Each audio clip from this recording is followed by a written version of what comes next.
सदाबहार सच्ची कहानी चैनल पर आप सभी का स्वागत है।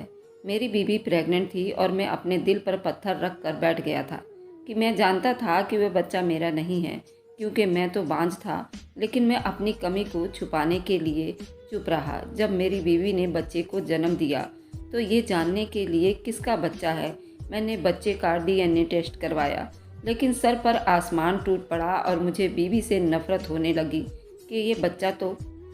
अब सुनिए पूरी कहानी मेरी जुबानी। मेरा नाम अमर पंडित है और मैं बिजली दफ्तर में सरकारी नौकर हूँ। बड़ी मुश्किल से मैंने 3rd ईयर में ग्रेजुएशन पास की थी, क्योंकि मेरी जेब में मेरे पढ़ाई के लिए पैसा नहीं था और मेरा जेब मुझे इजाज़त नहीं देती थी। मेरी पढ़ाई के हिसाब से मेरी नौकरी अच्छी मिली हुई थी और मैं बड़े इत्मीनान से था। मैं कोई ख़ानदानी गरीब का बेटा नहीं हूँ, बल्कि मुझे गरीब करने वालों में बड़ा हाथ मेरे पापा का ही है। जैसे ज़िंदगी बीत रहा था, मेरे बड़े बहन भाई उसके साथ ज़िंदगी बुरी तरह से गुजर रहे थे। मेरा बड़ा भाई, जो कि मुझसे 4 साल बड़ा था, वह यूनिवर्सिटी में ग्रेजुएशन किया हुआ था और बड़ी बहन, जो मुझसे 3 साल बड़ी थी, वह भी कॉलेज में पढ़ती थी।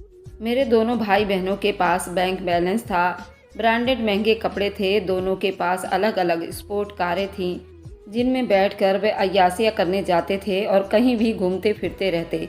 एक मैं ही था जिसके पास फटीचर सी बाइक तक नहीं थी और पैसे बचाने के लिए मैं घर से MCD ऑफिस तक चला जाया करता था।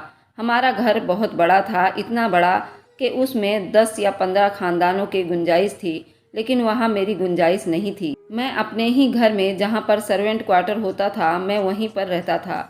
जॉब से वापस आने के बाद सैकड़ों काम होते थे जो रूपा आंटी ने मेरे लिए छोड़ रखे होते थे और मैं थका हारा आकर घर के कामों में जुट जाया करता था और उन कामों के बदले मुझे 2 टाइम की रोटी और बड़े भाई लोकेश के पुराने कपड़े मिल जाया करते थे और मैं चुपचाप काम किए जाता था। मेरी तनख्वाह 10,000 रुपये थी और मेरी कोशिश होती थी कि ये 10,000 रुपये में से मैं 9,000 महीने का बचा लिया करूं, क्योंकि मैं सारी ज़िंदगी तो अपने बहन भाई और रूपा आंटी के गुलामी करते हुए नहीं बिता सकता था। मेरा भी दिल करता था कि छोटा सा हो, लेकिन मेरा घर हो और वहाँ कोई रोकने टोकने वाला ना हो, मेरी बेइज्जती करता ना हो। टाइम पर अपने इस ख्वाब के लिए मैं पैसे जमा कर रहा था और जमा करते करते भी सालों लग जाने थे। मेरे सर्वेंट क्वार्टर के सामने जो कई बीघों में फैली हुई कोठी थी, उनमें से मेरा हिस्सा भी था, लेकिन इससे कोई भी कबूल करने और मुझे देने को तैयार नहीं था और हिस्सा मांगने पर जान से जाने का भी खतरा था। जब मैं 18 साल का हुआ तो मेरे अंदर जवानी की जोश आया था कि घर और कारोबार, हर चीज़ में मेरा इतना ही हिस्सा है जितना लोकेश भाई और रीता दीदी का है और मुझे अपना ये हिस्सा लेने चाहिए। लेकिन जब मैंने अपने हिस्से की बात रूपा आंटी से की तो उन्होंने बुरी तरह से मुझे धुतकार दिया, लेकिन मैं अपनी बात से पीछे न हटा और किसी ने उन्हें कह दिया कि अगर वे मेरा हिस्सा मुझे नहीं देंगी तो मैं पुलिस में रिपोर्ट करवा दूंगा और मैं अदालत तक जाऊंगा। और फिर उसी शाम पुलिस ने मुझे सड़क से उठा लिया था और वह सारी रात पुलिस के कस्टडी में मार बर्दाश्त करते करते मैं मौत के करीब चला गया था। मेरे जिस्म के हर हिस्से में पुलिस के दिए हुए जख्म और नील पड़ चुके थे, क्योंकि मैंने रूपा आंटी को धमकी दी थी।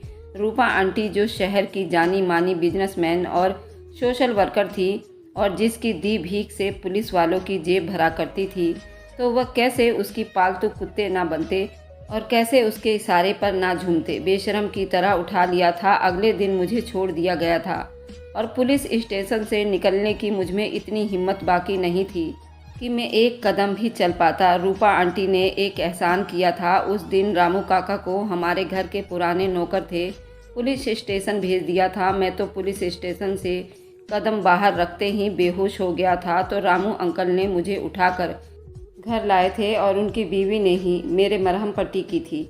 मेरा बदन दर्द से टूटता जा रहा था। उस दिन शाम को रूपा आंटी बड़ी घमंडी तरीके से मुस्कुराकर मेरे क्वार्टर में आई थी और मेरी हालत देखकर हंसने लगी थी और कहने लगी, लड़के, तुम मुझे धमकी दे रहे थे और वह भी उस पुलिस और अदालत को जिसे मैं जेब में लिए घूमती हूँ। थोड़े पैसों में बिक जाने वालों से मुझे डरा रहे थे। तुमको अब कैसा महसूस हो रहा है? दिमाग से जवानी का भूत खत्म हुआ कि नहीं? अब तो समझ आ ही गई होगी। क्या तुम्हारे 2 टके की औकात नहीं है और आए तुम रूपा की जायदाद में से हिस्सा मांगने वाले?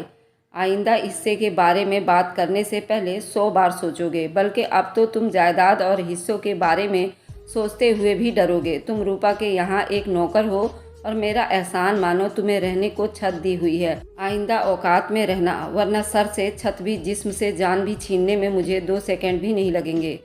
वह वहाँ घमंडी चाल चलते हुए आई थी, वैसे ही वापस चली गई।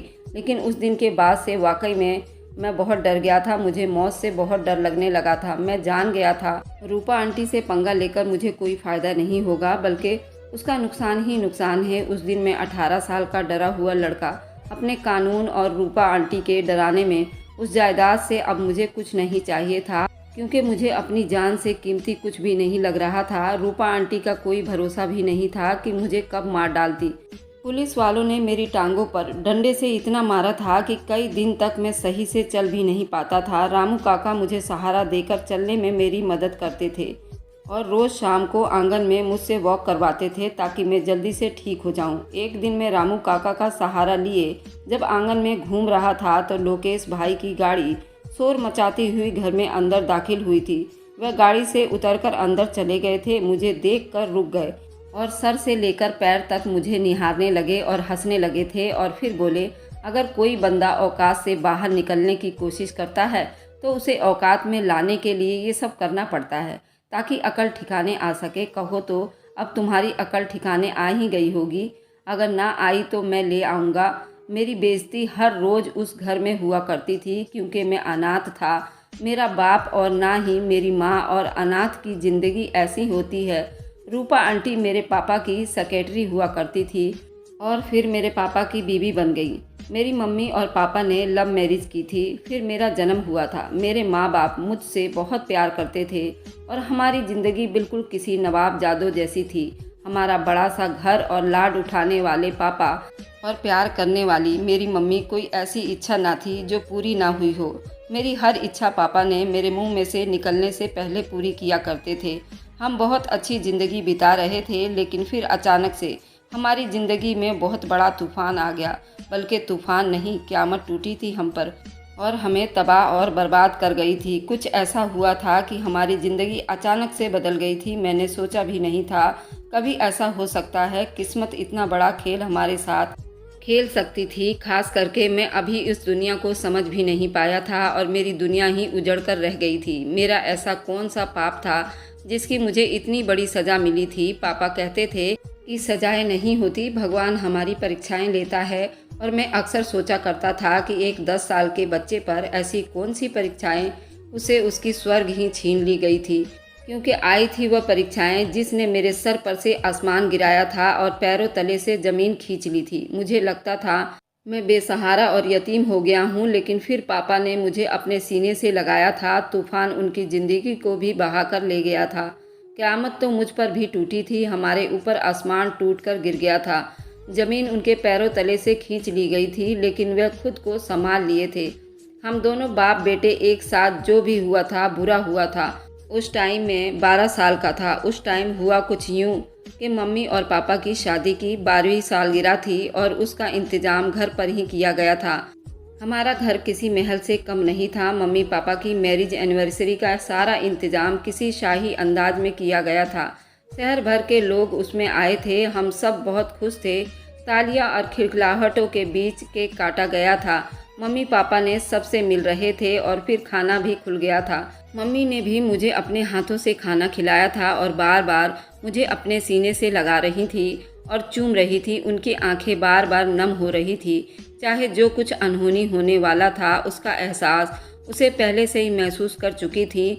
बाजू से ही मुझे हल्की हल्की आवाज़ आ रही थी। मेरी मम्मी अस्थमा के मरीज़ थी। लोगों की भीड़ में उनका सांस घुटने लगा था और वह महफिल छोड़कर छत पर चली गई थी। और अभी कुछ देर ही बीते थे कि एक ज़ोरदार चीख के साथ कुछ धड़ाम से गिरने की आवाज़ आई थी।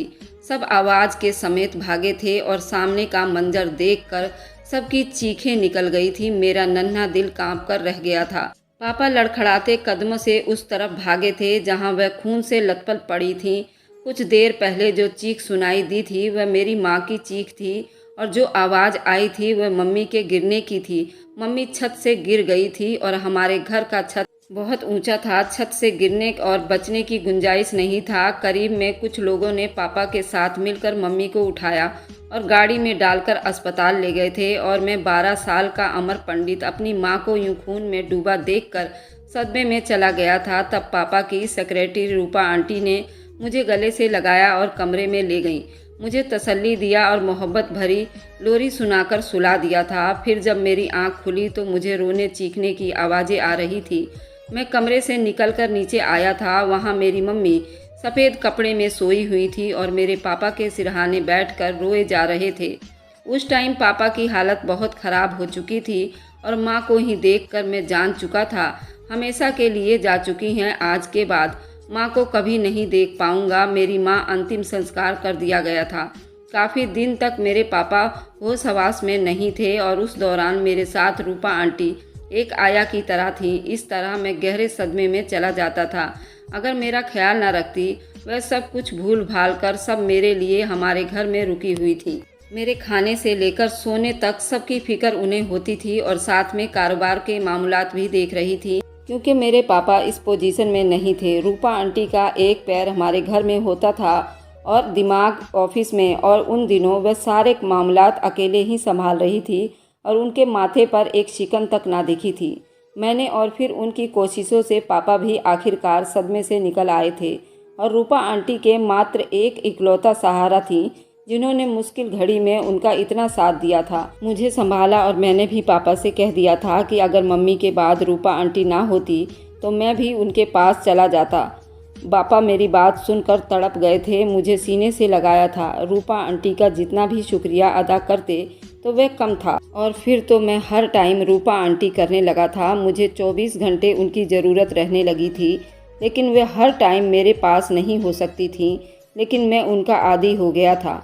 मम्मी के बाद मुझे मम्मी सी ही लगने लगी थी। वे मेरे स्कूल टीचर से मेरा रिपोर्ट कार्ड लेने आती थी, मेरे लिए अपने हाथों से मज़े मज़े के खाने बनाकर खिलाया करती थी और मेरे लिए ढेर सारे गिफ्ट भी लाया करती थी। रूपा आंटी मुझे बहुत अच्छी लगती थी और मैं हर टाइम पापा के सामने उनकी तारीफ़ करने लगा था।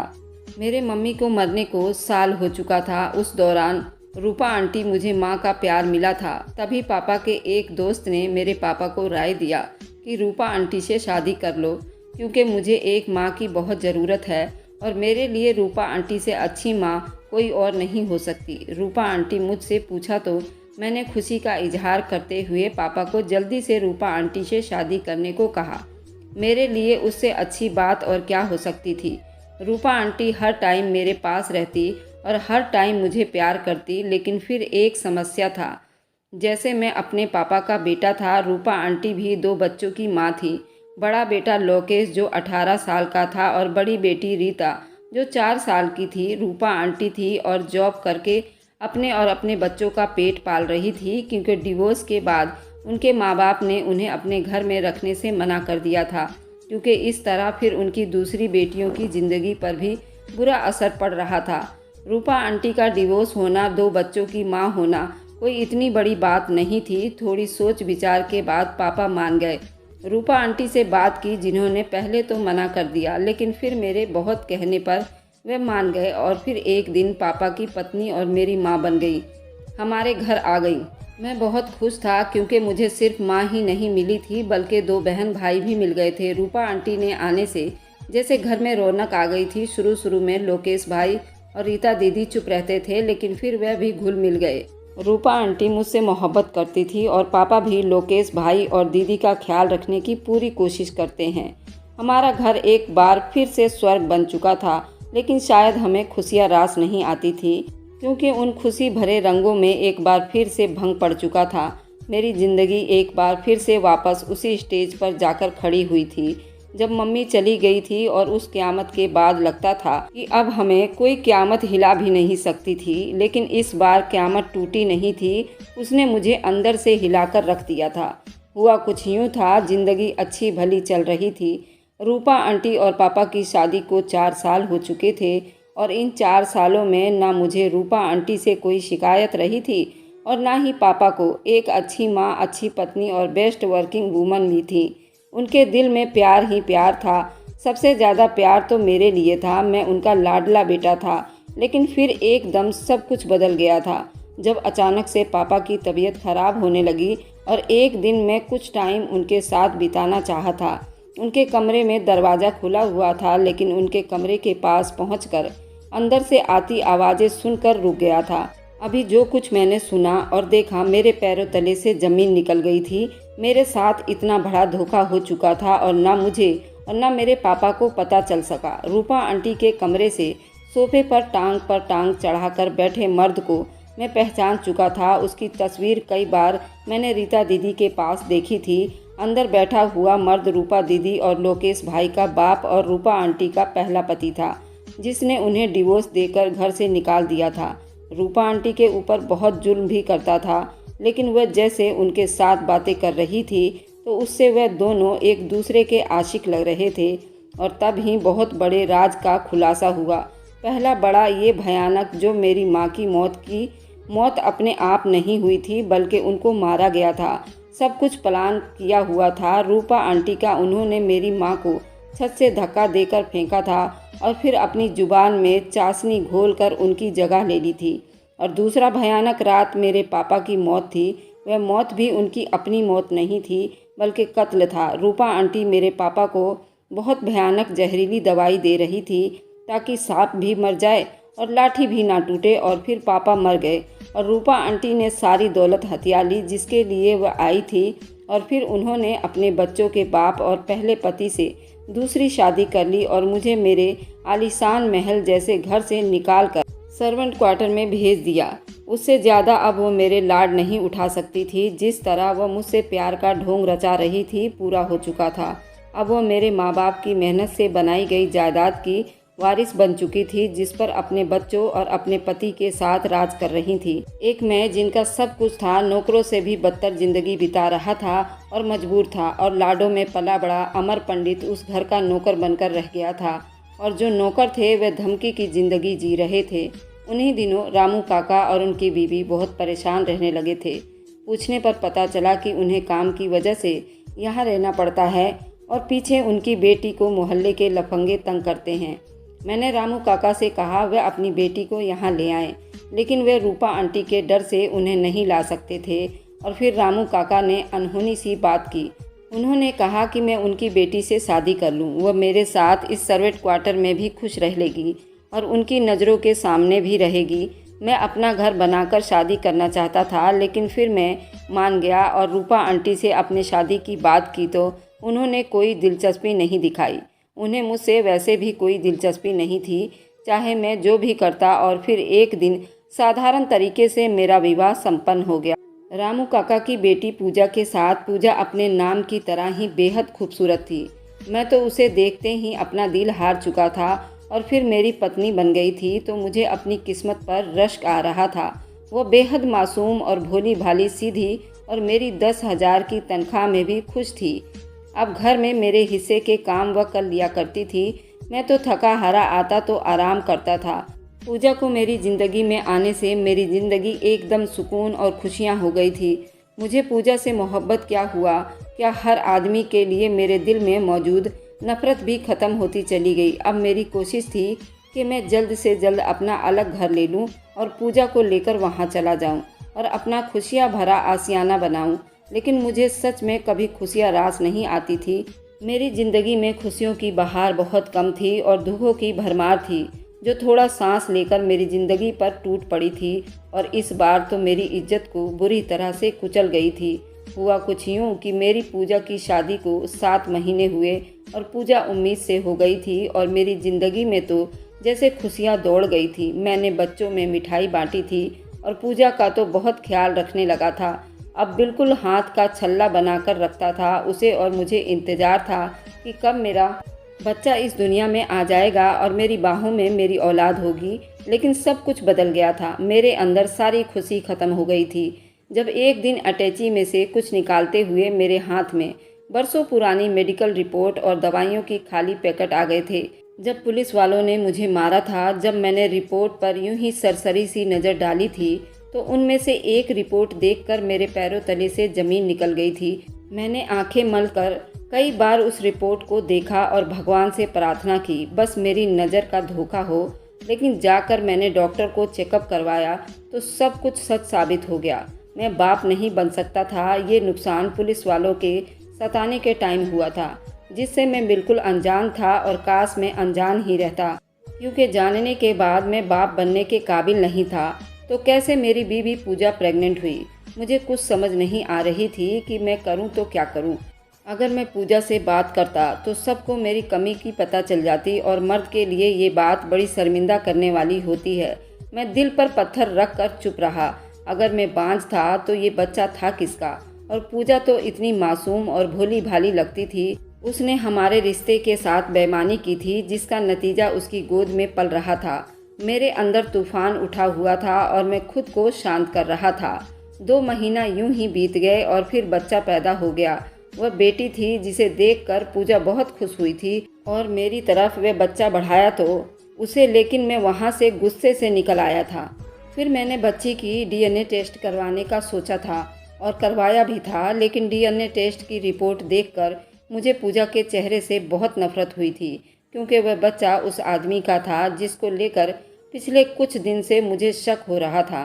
मैंने दिमाग को ठंडा रखकर पिछले कुछ दिनों से मामले की जांच शुरू कर दी थी और तब मुझे पता चला कि पूजा जो कभी भी घर से बाहर नहीं निकलती थी, और तब मेरा पहला शक घर के भेदी के तरफ गया और मेरा शक ठीक था। वह बच्ची लोकेश भाई की थी। लोकेश भाई के साथ मिलकर मेरे पीठ में चुरा घोंपा था। मैंने पूजा का भयानक चेहरा देख लिया था और जब उसके माँ बाप को भी दिखाना चाहा था, लेकिन उससे पहले मुझे पूजा के बात करने के बाद मुझ पर गम और गुस्से की लहर दौड़ गई थी। मैंने पूजा को सच बता दिया था कि मैं बाप नहीं बन सकता था। तब पूजा ने रोते हुए मुझे सारी बात बताई कि वो मेरी जगह पर काम करने के एक दिन शाम के टाइम कोठी के अंदर आ गई थी तो रूपा आंटी और रीता दीदी घर पर नहीं थी, सिर्फ लोकेश भाई था। उसने मौके का फ़ायदा उठाते हुए पूजा को अपने कमरे में लॉक कर दिया और फिर अपनी हवस पूरी की और साथ में डरा भी दिया कि वो मुझे मार डालेगा मैं किसी को ये बात ना बताऊं। तो पूजा बहुत रो रही थी और मुझसे माफ़िया मांग रही थी। मैं खुद को बेबस महसूस कर रहा था। मैं इन कमीनों माँ और बच्चों के खिलाफ कुछ करना चाहता था, मगर कैसे? तभी मुझे एक एनजीओ का पता चला जो औरतों का इंसाफ दिलवाते थे और फिर मैंने उस एनजीओ से बातचीत किया, उन्हें सारी बात बता दी। एनजीओ की ऑफिसर एक बड़ी उम्र की औरत थी जिन्होंने हमारा साथ देने का वादा किया और फिर लोकेश पर रेप केस करवा दिया और मीडिया के जरिए बात इतनी फैली कि पुलिस को लोकेश को गिरफ्तार करना पड़ा। रूपा आंटी ने मुझे डराया धमकाया, लेकिन अब अगर मैं जाता तो लोकेश को रोज़ रोज़ मेरी पत्नी की इज्जत लूटने का मौका मिल जाता। और वैसे भी केस मीडिया ने इतना ही लाइट कर दिया था कि अब रूपा आंटी हमें नुकसान नहीं पहुंचा सकती थी। हमारा केस स्ट्रॉन्ग हो गया था और सभी साथ में अपनी माँ और बाप के कत्ल का मुकदमा भी दर्ज करवा दिया था, जिसे एन गवाह रामू काका थे। उन्होंने रूपा आंटी को मेरी मम्मी को छत से धक्का देते हुए देखा था, लेकिन फिर रूपा आंटी के डराने पर कुछ ना बोले थे। और दूसरा गवाह डॉक्टर था जिसके जरिए रूपा आंटी मेरे पापा को जहर दे रही थी। वे डॉक्टर रामू काका का गवाह बन गए थे और उसने रूपा आंटी के पति दोनों के खिलाफ गवाही दी, जिसके कहने पर उसने ये सब किया था। हमारा पासा एकदम से पलट कर रह गया था, काफ़ी वजनदार हो चुका था। उसमें बड़ा हाथ मीडिया का था। वह पुलिस वाले जो रूपा आंटी के पालतू कुत्ते थे, मीडिया से घबराकर उन्होंने कोर्ट के ऑर्डर पर रूपा आंटी और उनके पति को गिरफ्तार करवा लिया था।